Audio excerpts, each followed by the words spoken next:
tous, aujourd'hui on va voir le top 5 des albums pop-punk sortis l'année 2010. N'hésitez pas à me dire dans les commentaires quels ont été vos préférés pendant cette année-là.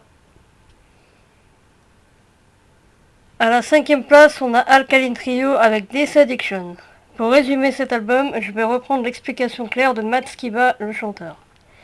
Je dirais que c'est un album punk rock. On a évolué, mais on est aussi revenu à nos débuts.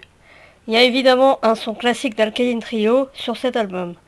Beaucoup de chansons ont été écrites très rapidement, on a ajouté des cloches et des sifflets à droite et à gauche, mais le tout est vraiment rock'n'roll. La colère est de retour. Ce n'est pas que nous sommes des personnes en colère, mais il y a plein de thèmes différents. Chacun de nous a traversé des changements dans sa vie depuis le dernier album en 2008. Des amis sont morts, des gens ont divorcé, des choses qui ont vraiment inspiré. Je pense qu'on a utilisé ces expériences pour l'inspiration. Et il s'agit de l'album qui a eu le plus grand succès d'Alkaline Trio. Les meilleurs titres: This Addiction, The American Scream, Fine. À la 4ème place, on a Good Charlotte avec Cardiology.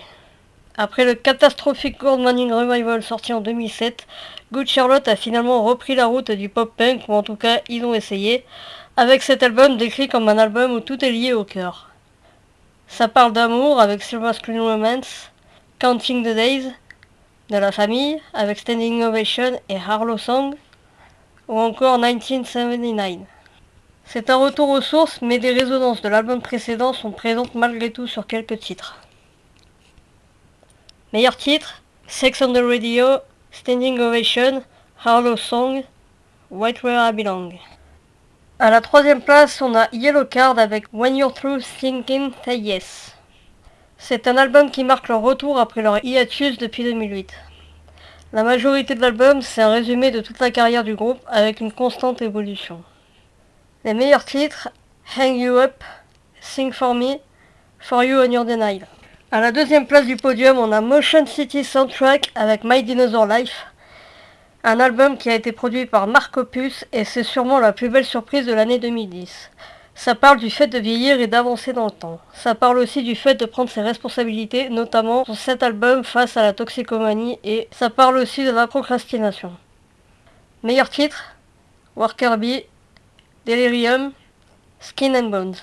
Enfin, pour terminer, à la première place, on a le groupe Sum 41 avec Screaming Bloody Murder, leur avant-dernier album.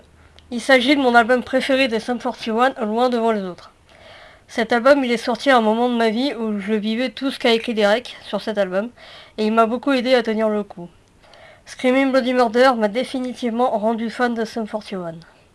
Meilleur titre: Reason to Believe, What Am I to Say, Sick of Everyone, Back Where I Belong.